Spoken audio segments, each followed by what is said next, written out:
bisa dibilang ini gak sih dok, bau mulut? Ya kadang kan orang nyebutnya sekarang bau lambung. Ini juga merupakan salah satu gejala ketika asam lambung naik. Itu benar gak sih ada indikasi seperti itu? Betul, bisa. Oh benar ya? Benar. Jadi kalau misalnya dia bau mulut terus giginya gak ada yang bolong, nah mungkin asam lambungnya yang sering naik. Gitu. Mungkin pola makannya kan kadang pasiennya tuh suka memang suka telat makan, pagi skip sarapan, siang baru jam 2 baru makan, itu bisa. Jadi ternyata benar ya. Jadi gejalanya itu ya perih. Betul. Terus ada kembung. Kalau misalnya maaf dok, buang angin terus-terusan bisa jadi gejala gak itu? Bisa, karena asam lambung yang naik itu gejala awalnya kan rasanya early satiety gitu ya. Kita rasanya kenyang terus nggak nafsu makan. Nah gas yang numpuk itu lama-lama jadi sendawa. Kalau sendawa enakan, kentut enakan, itu bisa jadi asam lambung yang lama-lama asam lambung yang numpuk terus jadi perih karena dia bikin luka di lambung gitu. Itu harus selalu diobati gak sih dok? Atau memang asam lambung itu kalau naik bisa turun sendiri gitu? Atau memang harus selalu diobati? Itu yang selalu saya bilang ke pasien, obat utama asam lambung itu makan. Jadi bukan obat-obatan yang dikasih. Obat-obatan yang kita kasih. Jadi kalau kambuh makan aja gitu? Makan, kalau memang dia mual atau begitu makan perutnya gak enak, baru kita kasih obat dulu, setengah jam kemudian baru makan. Jadi obat itu buat meringankan gejala, biar pasiennya bisa makan, terus dia gak mual atau gak perih gitu. Oke, jadi sebenarnya pertolongan pertamanya lah gitu ya dok ya, itu harus makan. Makan tuh. Kalau dulu tuh dok, biasanya kan kita suka disuruh makan biskuit tertentu kalau lagi sakit mah, ya kan? Ngaruh gak sih dok itu dok? Sebenarnya kalau menurut saya itu gulanya sih. Gula, jadi gula itu kan jadi dia gula cukup membantu untuk netralisir asam lambung. Oh gitu. Dulu nih pengalaman ya, dulu lagi. Kalau saya waktu koas atau lagi sekolah tuh, kalau anak kos kan, saya kan kos. Itu kalau tengah malam saya perih perutnya, saya minum susu kental manis.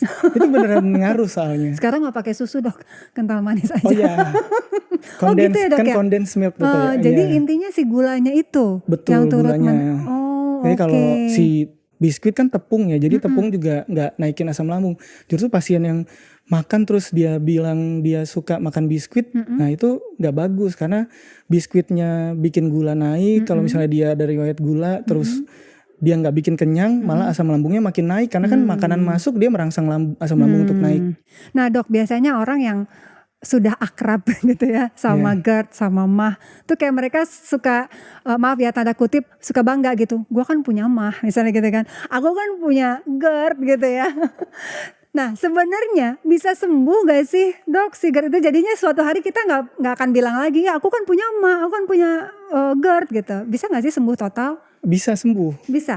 Cuman kalau untuk kambuh bisa juga. Jadi asam lambung kan kita nggak mungkin hilang dari lambung. Jadi asam itu ini mah asam acid gitu ya dok ya maksudnya dok ya, bukan asam sesuatu yang asam gitu kan. Ya, tapi ini asam acid tuh pasti ada kita. Masalahnya dia naik atau enggak. Betul. Kalau naik itu yang bahaya gitu ya dok ya. Jadi kita usahakan asam lambungnya nggak berlebih, jadi nggak bikin perih.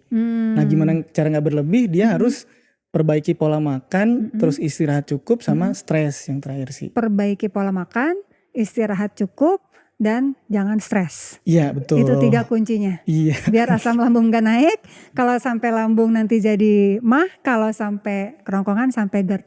Itu kuncinya. Makasih loh dok. Sama-sama. Bermanfaat kan buat sobat TMC. Mudah-mudahan ya. Mudah-mudahan ya. Oke, terima kasih banyak ya Dokter Yusran. Kalau cari Dokter Yusran di Rumah Sakit TMC Pulau Mas, ini nama lengkapnya Dokter Ahmad Yusran, spesialis penyakit dalam.